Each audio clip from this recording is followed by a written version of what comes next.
Hi Preethu, good morning. ಎಲ್ಲಿವರೆಗೂ ಬಂತು election preparation? Any agenda? ಎಲೆಕ್ಷನಾ?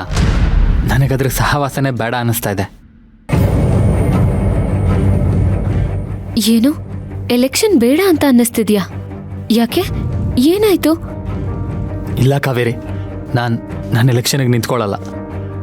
ನೀನಾವತ್ತು ಎಲೆಕ್ಷನ್ಗೆ ನಿಂತ್ಕೊ ಅಂತ ಹೇಳಿದೆ, ನಾನು ಸರಿ ಅಂತ ಒಪ್ಕೊಂಡೆ. ಆದರೆ ಅದು ತಪ್ಪು ಅನ್ನಿಸ್ತಾ ಇದೆ. ಅದಕ್ಕೋಸ್ಕರ ನಾಮಿನೇಷನ್ನ ವಿತ್ಡ್ರಾ ಮಾಡ್ಕೊಳ್ಳೋಣ ಅಂತ ಅನ್ಕೊಂಡಿದ್ದೀನಿ. ಏನು ವಿತ್ಡ್ರಾ ಮಾಡ್ಕೊಳ್ಳೋದಾ? ತಲೆಗಿಲ್ಲ ಕೆಟ್ಟಿದ್ಯಾ? ನೋ ಕಾವೇರಿ, ನಿನಗೆ ನನ್ನ ಪ್ರಾಬ್ಲಮ್ ಅರ್ಥ ಆಗ್ತಾ ಇಲ್ಲ. ನನಗೆ ಎಲೆಕ್ಷನ್ ಅಂದ್ರೆ ಭಯ ಆಗ್ತಾ ಇದೆ. ಪ್ರೀತು, ಈ ತರ ಎಲ್ಲ ನೆಗೆಟಿವ್ ಆಗಿ ಯೋಚನೆ ಮಾಡ್ಬೇಡ. ನೀನ್ ಯಾರ ಮಗ ಹೇಳು? ದ ಗ್ರೇಟ್ ಪರಶುರಾಮ ಅವ್ರ ಮಗ. ಅವ್ರ ಮಗ ಆಗಿ ನೀನ್ ಈ ತರ ಎಲ್ಲ ಥಿಂಕ್ ಮಾಡ್ಲೇಬಾರ್ದು, ಗೊತ್ತಾ? ರಾಮ್ ಸರ್ ಇದನ್ನೆಲ್ಲ ಹೇಗ್ ಹ್ಯಾಂಡಲ್ ಮಾಡ್ತಿದ್ರು ಅಂತ ಒಂದ್ಸಲ ಯೋಚನೆ ಮಾಡು. ನಿನಗೆ ಅರ್ಥ ಆಗಲ್ಲ ಕಾವೇರಿ. ಡ್ಯಾಡ್ ಇದನ್ನೆಲ್ಲ ಫೇಸ್ ಮಾಡ್ತಾ ಇದ್ರು ಅಂದ್ರೆ ಅವ್ರಿಗೊಂದು ಸೋಷಿಯಲ್ ಫೇಸ್ ಇತ್ತು, ಸಮಾಜದಲ್ಲಿ ಅವ್ರಿಗೊಂದೊಳ್ಳೆ ಸ್ಟೇಟಸ್ ಇತ್ತು. ಅದಕ್ಕೋಸ್ಕರ ಅವ್ರು ಎಲೆಕ್ಷನ್ ನಿಂತ್ಕೊಂಡಾಗ ವಿನ್ ಆಗೋ ಕಾನ್ಫಿಡೆನ್ಸ್ ಇತ್ತು. ಆದರೆ ನನಗದಿಲ್ಲ.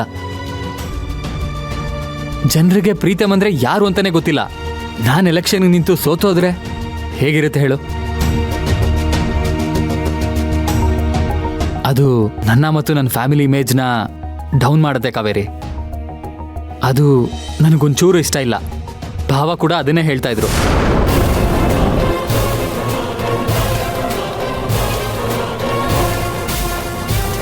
ಭಾವನಾ ಏನ್ ಹೇಳಿದ್ರು? ಅದೇ, ನಿನ್ಗೇನು ಹೆಸರಿದೆ, ಮನೆಯವರೆಲ್ಲ ತುಂಬ ಎಮೋಷ್ನಲ್ ಆಗಿ ಯೋಚನೆ ಮಾಡ್ತಿದ್ದಾರೆ, ಆದರೆ ನೀನು ಖಂಡಿತ ಗೆಲ್ಲಲ್ಲ ಅಂದರು. ಅದಕ್ಕೆ ನೀನೇ ಡಿಸಿಷನ್ ಮಾಡ್ಬಿಟ್ಯಾ? ಅಲ್ಲ ಪ್ರೀತು, ಎಲೆಕ್ಷನ್ ಕ್ಯಾಂಪೇನೇ ಶುರುವಾಗಿಲ್ಲ, ಅಷ್ಟ್ ಬೇಗ ನೀನು ಸೋಲೋ ಮಾತಾಡ್ತಿದ್ಯಲ್ಲ.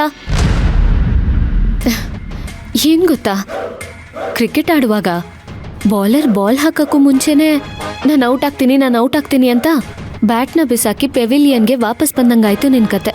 ಅಂದ್ರೆ ಭಾವ ನಮ್ಮ ಫ್ಯಾಮಿಲಿಗೆ ವೆಲ್ ವಿಶರ್, ಅವರು ನನ್ನ ಒಳ್ಳೇದಕ್ಕೆ ಹೇಳ್ತಾರೆ ಕಾವೇರಿ. ಇರ್ಬೋದು ಪ್ರೀತು, ಆದ್ರೆ ಎರಡು ಕಡೆಯಿಂದ ಯೋಚನೆ ಮಾಡೋದನ್ನ ನೀನ್ ಮೊದಲು ಕಲಿ. ನೋಡು, ಈ ತರ ಸೋಲ್ತೀನಿ ಅಂತ ನೀನ್ ಅನ್ಕೊಂಡ್ರೆ ನೀನ್ ಸೋತೆ ಹೋಗ್ಬಿಡ್ತೀಯ. ರಾಮ್ ಸರ್ ಯಾವತ್ತೂ ತನ್ನ ಮಗನ ಈ ಪೊಸಿಷನ್ ಅಲ್ಲಿ ನೋಡಕ್ಕೆ ಇಷ್ಟಪಡಲ್ಲ. ಗೆಲ್ಲೋದು ಅಥವಾ ಸೋಲೋದು ಮ್ಯಾಟ್ರ್ ಆಗೋದು ನಿಜವಾದ ಹೋರಾಟಗಾರರಿಗೆ. ಇದೇ ಫೀಲ್ಡಿಂದ ಓಡ್ಹೋದವ್ರಿಗೆ ಇದೆಲ್ಲ ಮ್ಯಾಟ್ರೇ ಆಗಲ್ಲ. ಅಕಸ್ಮಾತ್ ನೀನ್ ಏನಾದ್ರೂ ಸೋತ್ ಹೋದ್ರೆ ಇಲ್ಲೊಂದು ಒಳ್ಳೆ ಕಾಂಪಿಟೇಷನ್ ಕೊಟ್ಟೆ ಅಂತ ನಿನ್ಮೇಲೆ ನೀನು ಪ್ರೌಡ್ ಫೀಲ್ ಮಾಡ್ಕೋ. ಕೆಲವರು ನೀನೀ ಕಾಂಪಿಟೇಷನ್ ಇಂದ ಹಿಂದೆ ಸರಿಲಿ ಅಂತ ಏನಾದ್ರೂ ಯೋಚನೆ ಮಾಡ್ತಾ ಇರ್ತಾರೆ. ಆದ್ರೆ ಇನ್ನ ಕೆಲವರು ನಿನ್ ಫ್ಯಾಮಿಲಿ ಮೇಲೆ ವಿಶ್ವಾಸ, ನಂಬಿಕೆ ಇಟ್ಕೊಂಡಿದ್ದಾರೆ. ಇಲ್ಲಿ ನೋಡು, ನೀನಾ 2 ಕ್ಯಾಟಗರಿ ಜನರನ್ನ ರೆಪ್ರೆಸೆಂಟ್ ಮಾಡಬೇಕು. ಅದಕ್ಕೆ ನೀನ್ ಎಲೆಕ್ಷನ್ ಅಲ್ಲಿ ಕಂಟೆಸ್ಟ್ ಮಾಡಲೇಬೇಕು. ಆದ್ರೆ ಹೇಗೆ? ನಾನು ಆಗ್ಲೇ ಹೇಳದ್ನಲ್ಲ, ಜನಕ್ಕೆ ನಾನು ಯಾರು ಅಂತಾನೆ ಗೊತ್ತಿಲ್ಲ. ಪ್ರೀತು, ಅದನ್ನ ನೀನು ಗೊತ್ತಾಗೋ ತರ ಮಾಡ್ಬೇಕು. ರಾಮ್ ಸರ್ ಆಫೀಸ್ ಶುರು ಮಾಡೋಕ್ಕೂ ಮುಂಚೆ ಅವ್ರು ಯಾರು ಅಂತ ಯಾರಿಗಾದ್ರೂ ಗೊತ್ತಿತ್ತಾ? ಅವ್ರೇನು ಹುಟ್ಟಾನೆ ಚಿನ್ನದ ಚಮಚನ ಬಾಯಲ್ಲಿ ಇಟ್ಕೊಂಡು ಹುಟ್ಟಿದ್ರಾ? ಅಥವಾ ದಿ ಗ್ರೇಟ್ ಅಂಬಾನಿ, ಟಾಟಾ ಬಿರ್ಲಾ ಅವ್ರ ಮಗ ಆಗಿದ್ರಾ? ಒಬ್ಬ ಸಾಮಾನ್ಯ ಹುಡುಗ ಆಗಿದ್ರು. ಆದ್ರೆ ಈಗ ಅವ್ರು ಯಾವ ಮಟ್ಟಕ್ಕೆ ಬೆಳೆದಿದ್ದಾರೆ ಅಂತ ನಿಂಗೆ ಗೊತ್ತು ತಾನೆ? ರಾಮ್ ಸರ್ ಜರ್ನಿನ ಒಂದ್ಸಲ ಹಿಂದೆ ತಿರುಗಿ ನೋಡು. ಅವ್ರು ಹೇಗೆ ಇಷ್ಟು ದೊಡ್ಡ ಸಾಮ್ರಾಜ್ಯನ ಏಕಾಂಗಿಯಾಗಿ ಕಟ್ಟಿದ್ದಾರೆ ಅಂತ ಗೊತ್ತಾ?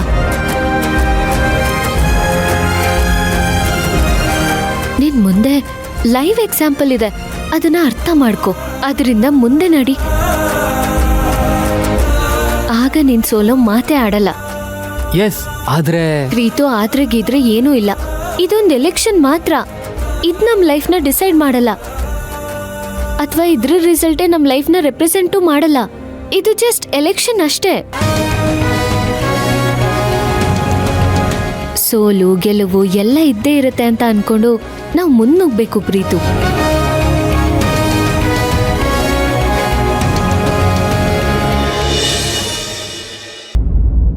ಓಕೆ ಕಾವೇರಿ, ನಾನು ಎಲೆಕ್ಷನ್ಗೆ ಕಂಟೆಸ್ಟ್ ಮಾಡಬೇಕು ಅಂದರೆ ನಂದೊಂದು ಕಂಡೀಷನ್ ಇದೆ. ಕಂಡೀಷನಾ? ಏನದು?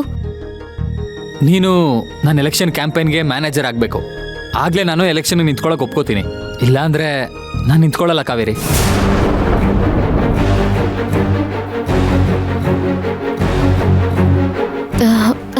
ಈ ಕ್ಯಾಂಪೇನ್ ಮ್ಯಾನೇಜರು ಅದ್ಯಾವುದೂ ನನಗೆ ಗೊತ್ತಿಲ್ಲ.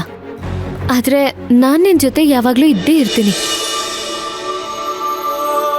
ನೀನು ಸರಿಯಾದ ಟೈಮಲ್ಲಿ ಸರಿಯಾದ ಡೆಸಿಷನ್ ತಗೊಳ್ಳೋ ಥರ ನಾನು ಮಾಡ್ತೀನಿ. ನೋಡು, ಈ ಸೋಲು ಗೆಲುವು ಅದನ್ನೆಲ್ಲ ತಲೆಯಿಂದ ತೆಗೆದು ಹಾಕು. ನಾವು ಚೆನ್ನಾಗಿ ಕೆಲಸ ಮಾಡೋಣ, ಮುಂದೆ ಏನಾಗುತ್ತೆ ಅಂತ ನೋಡೋಣ. ಎಲೆಕ್ಷನ್ ಅಂದ್ರೆ ಏನು, ಹೇಗ್ ನಡೆಯುತ್ತೆ, ಇದ್ರ ಬಗ್ಗೆ ಎಲ್ಲ ಎಕ್ಸ್ಪೀರಿಯನ್ಸ್ ಸಿಗುತ್ತೆ ಪ್ರೀತು. ಸೊ ನಾವು ಮುಂದುವರಿಯೋಣ.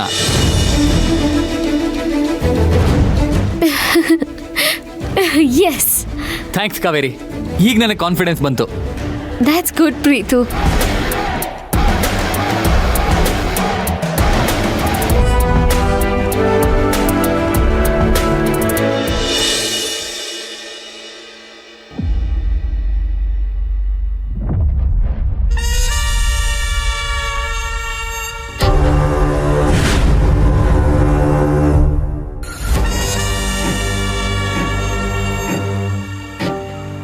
ಏನ್ ರಾಮ್ ಸರ್, ಹೇಗಿದ್ದೀರಿ?